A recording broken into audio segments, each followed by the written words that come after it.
having all of the women in this economy ain't gonna work because you gotta have some money. Whoever thought that women would be dating around, seeing multiple men and telling other people that's what they doing? And she said, I always tell my husband, my dress go up faster than you could pull your pants down. We gotta get consent from y'all too, but y'all we be know ready. Y'all ready. The consent paper signed before we even walked in the door. Right. Women are not just having preferences anymore. They're having standards. Yes, you better stay with one of them because you're gonna have to spend that on all of them. But in a sense, yeah, you want it to be baby mama. I just feel like she wanted a mixed baby. I'm not even gonna try to. If we had to promote to a young girl, it'd be like, this is what marriage entails, or this is what it looks like, what would you tell them that they were getting out of it? And when you marry the correct man, I feel like you get everything out of it.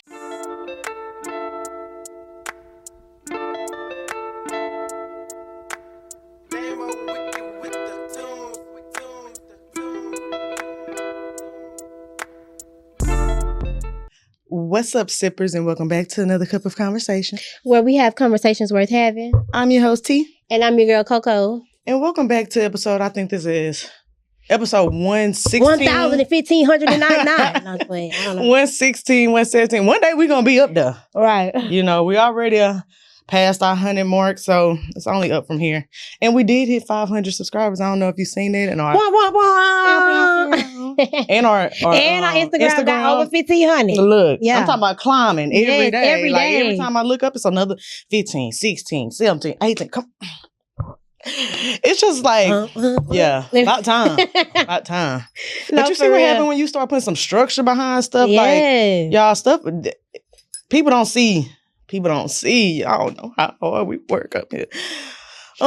Anyways, let me dry the boat today. Today we're going to be talking about, so we talked about women finding their identity outside of men. Right. And this kind of going to be a continuation of that conversation, but just a different lane. So I titled this one, When Women Don't Need Men to Survive, What Happens to Love? Because I seen something on TikTok. We actually was talking about this a couple of days ago. Mm-hmm. They're calling it a male loneliness epidemic. Yep, they are.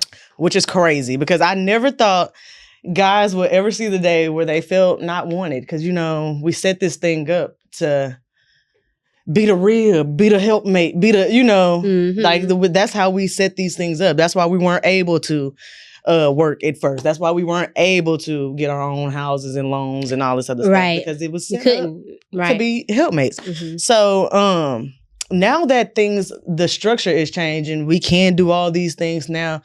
It's starting to look like women feel like they don't need me. Like we've been saying that for a long time. Right. Shit, we don't need me. Blah, blah, blah. But technically, at a point in time, we did. Yeah, we did. So heavily. Yes. And right now, we're getting out of that. So I feel like men are like being struck by lightning in a sense. Like, what's going on here? What's happening?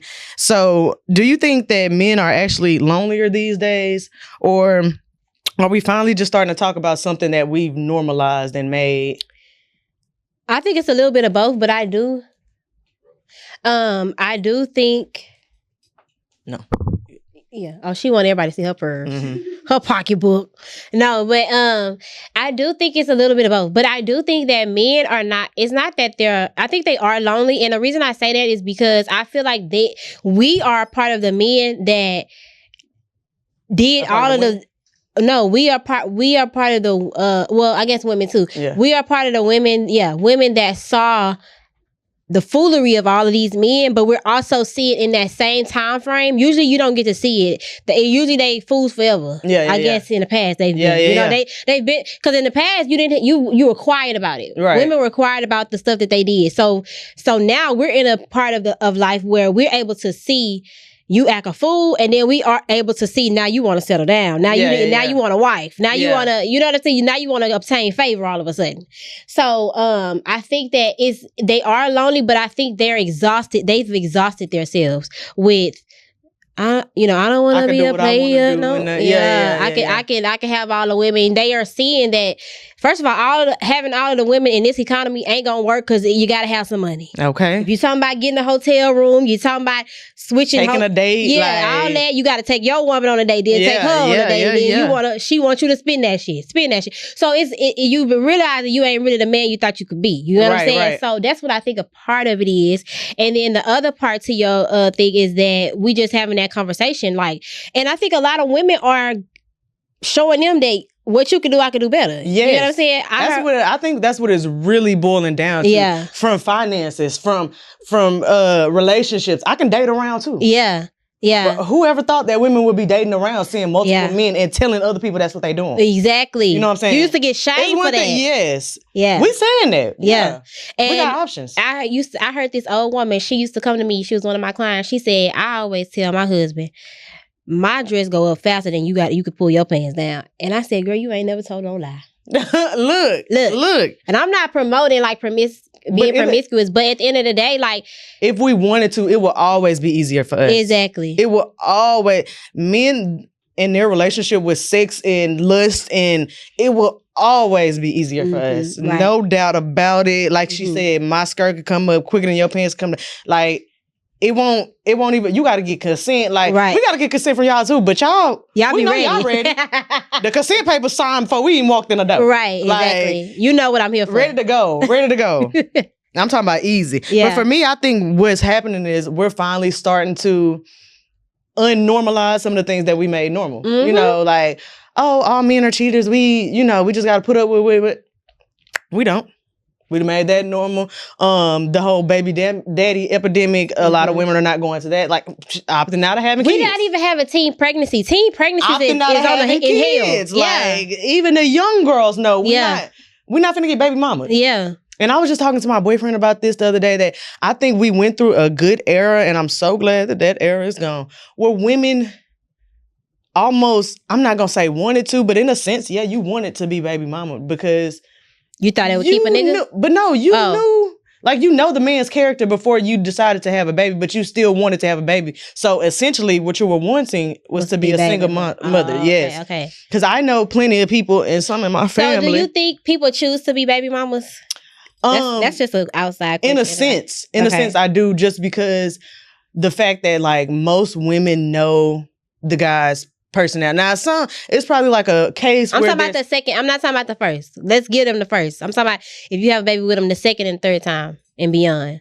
I'm even saying the first, but I wasn't gonna get no leniency on the first, because I know, like, a girl who I just feel like she wanted a mixed baby. I'm not even gonna try to make it sound good. Yeah. In my mind, she wanted a mixed baby. She knew these niggas wasn't shit. She's a bottle girl. You met him at the club. He been ain't shit. Like, he was fucking with your friends. You was getting into it with people about him before you got pregnant. And you still continue to get pregnant and made a TikTok about how you a single mother now. What did you think was gonna come with it? Yeah. Even if that was his first kid, and you ain't even get to see examples of how he treated how he treats humans as a whole. Right.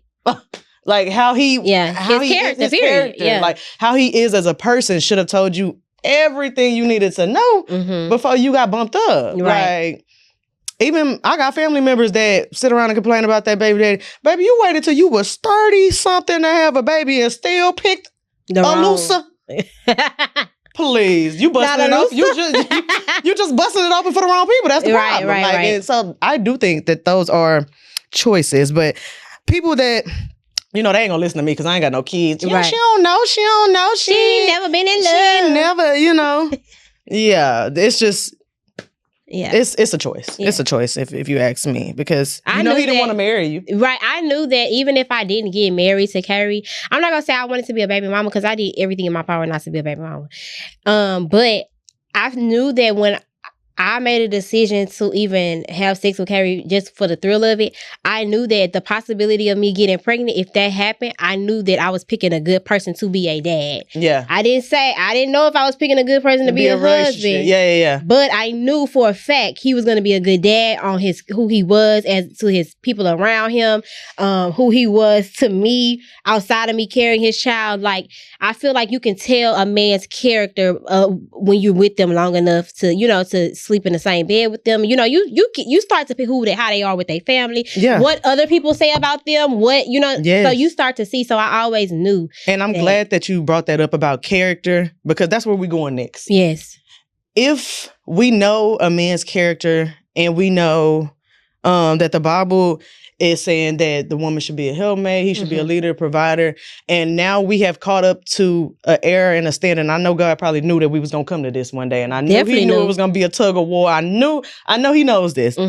What is the real value of having a man now then? If we've caught up in society, like what if we had to promote to a young girl and be like, this is what marriage entails, or this is what it looks like, what would you tell them that they were getting out of this? I think that when you marry the correct man, I feel like you get everything out of it. I feel like you not only get provision and leadership. I think you can go really far with having two minds. Okay. Two minds better than one, especially if you have two minds that are in the right mindset and have the right, that share some common goals or have ambition on their own, and like just bringing that ambition together. Like, I feel like I wouldn't have been a business owner if I wouldn't have met my husband. I talk about that all the time. I seen my mom and my dad be business owner, and the struggle of being a business owner in that time when it wasn't popular and when people were not doing that and the odds were against you then. And I looked at that like, and my daddy said it in my grand opening, I can't believe that we're here because you told us you don't even want to be like us.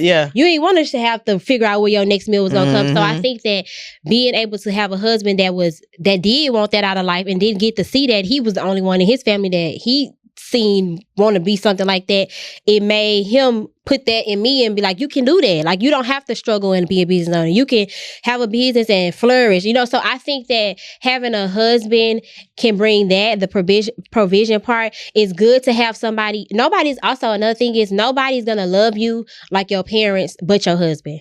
Right. I feel like your that kids, unconditional love, like your kids love you, but the love that and the nurturing that you get, your kids can't nurture you. You nurture your kids. But I think that's the adult nurturing that you get when you're older. You get the nurturing from your husband. Yeah. So the things that I learned this in therapy, that the things that my parents may have fell short in are the things that I'm looking for in adulthood, and the only person that can do that is my husband. Yeah. He the only person that can seal that for me. You get what I'm saying? So I think that part, I think companionship, being able to share your life with somebody and not have to worry about somebody else not wanting the best for you, like you don't get that outside of them. Yeah. And listen, I watched for our next guest, I watched a podcast, and he said the benefit of having a dad for him was, he said, as a man, that if you have a good dad and a dad that's in your life, that's the only time you'll ever have a man that wants you to be better than them. Yeah. And I feel the same with a husband. When you have a good husband, that's the only time that you can get somebody that really genuinely wants you to be better than them. Yeah. Not wants you to have a good life, wants you to be better than them. Yeah. Because in a sense that rolls over to his grace and his, it's an example of him. It's a reflection of him. Yeah. So do you think these days, since we are coming into like a new age of women, new knowledge and things that we know we can do you think we're becoming harder to please, or do you think that we're just finally holding them to a standard or like accountability that a man should have been held to this whole time? Yeah, we holding them to a higher standard. Women are not just having preferences anymore. They're having standards. So it used to be, well, I need a tall, I need a chocolate, I need somebody got pretty teeth, all of them was preferences. You know what I'm saying? Now we having a real standard. So I think that, it's a little bit of both, but I think women are just having standards, and they're not, and I talked about this last week, and I'm gonna clear this up. I don't subscribe to having a man is better than having a piece of man is better than having no man at all. Okay. I don't subscribe to that. I was just saying that that's what's been taught. It's been taught, and it's been normalized to settle for that. And I'm not agreeing with that by no means. Like, I don't think that's healthy at all. But I think that we're coming out of that. We're coming out. We're willing to be lonely, and we're willing to feel whatever the wrath of not having a good man right now. Right. Until we find one, And truth be told, historically, marriage used to be about survival. When I think about like the Bridgerton times, how I talk about the New England, the early England, how they used to find the wealthy families or the families that are prestigious in the land, and they go hook up. That's about survival. That's about leaving a good lineage. That's about having a good X, Y, and Z financially, living a lifestyle. But that's not about love and holding people to certain standards. So I feel like now we have a choice. It's not about survival anymore. It's about what we like, makes us feel safe. Right. Who is actually walking in their purpose, communicating right, actually being a good person. Like you have to be a good person nowadays. Right. To have somebody. Yeah. Like you can't just being fine ain't enough. It ain't. And just being ain't enough. You know, men used to just get women off of just being. That's not a thing anymore. Like, and so I don't think it's a lonely man epidemic. I think it's more so of a they laying in that shit. Yeah. You made lay in that bed. Yeah. Lay in that bed. Yeah. Like I need you to you just trying to smudge your shoe off on the ground. No. You gotta go clean them, baby. Yeah. We need you to go scrub, take the time. With the pressure wash out. Exactly. So my last question is, can a woman respect a man she doesn't need? Yes. Because I feel like you should respect anybody that you don't need. So I feel like I can respect you. I don't need you, but I can show you respect. Right. So I think yes, and I think too. What do you talk about need? Because it's never going to be a point to where a man does not need. I don't think we would have been put on this earth if we didn't need each other. Right. So I don't care how much money you have. I don't care how successful you are in your life. I don't care how many trips you done already been on. You done been on every country. You need somebody to share life with. And not that you need them, but you need them to bring out certain things from you that you might not experience on your own. If you live your whole life never being with that person or never stepping out and see having a relationship with a man, it's certain things that they provide that we don't naturally have. And it's certain things that we provide. And they can say the same thing. I cannot live my life without a woman. You need me to have your baby. I need you to have a baby, to have sperm. Whether it's your man or it's a man that gave it to the donor, you needed it. Yeah. You know what I'm saying? So it's like, I want us to get out of this mindset of that we don't need each other. We need each other. Just choose how much. Yeah. That's the thing. Like, you get to choose in life how much you need. You can see if you want a whole marriage. You could say you want just a sperm donor. Yeah. You could say, you get that choice. We got a lot of choices now. We got a lot of choices. We not left up to just survive and, got to stay in this house because he the only person who could buy a house. Right. Like, it ain't got to be like that. So I really love that. Shout out to my girl, Oksana. She just bought her whole house. And I just love that for her. For this very conversation. Hard. Exactly. Yes. It's going to be so hard for a nigga to be like, oh, she needed me to get this house. You know, she needed, when I met her, she wasn't on nothing. She ain't had nothing. Like, you can't say that. Yeah. And that's what it is. We're making it harder to just be taken care of. We're not, we don't just need to be taken. We're just making it more harder. You have to be a well-rounded human being. Which really, and the reason I don't, like you said, I don't think it's really a man lonely epidemic, because I feel like they are benefiting from us not being that way. They have to. Somebody is holding their feet to the fire right now. Especially in this economy. Yes. You need you a good, you better stay with one of them, because you're going to have to spend that on all of them. Exactly. You going to, seriously. And some men, that's gonna connect for some people. Some men just work their lives because they want to spend it on. Right. So that's gonna connect for some folks. But y'all better make sure y'all driving in the same lane. Yeah. Okay. Don't get one of them girls who, want to, and don't get one of them men who want a girl and you want to spend that shit. Like, we need some balance here. Be upfront. And we need some accountability. Yeah. Know what you want. Know what you want from the get-go. Know what you want from the get-go. This was a cute little one. One, two. I love a 1, 2. Love a cute little one, too. And baby, they gonna enjoy it on YouTube because y'all attention span ain't that long. Anyway, like, we be saying some good shit if y'all make it to the end of it all. If y'all picking up, we putting down. You know what I'm saying? We filling the cup all the way up, but y'all get half of that cup filled to be like, I got it. Walks out the door. But on that note, y'all. We trying to figure out why y'all ain't got it all. Because y'all should have learned. Y'all should have went to the end for the solution. Yeah. Gotta get the solution. But again, we hope we filled up another cup. Make sure y'all like, subscribe, comment. We'll see y'all next week on another cup of conversation. Bye. Deuces.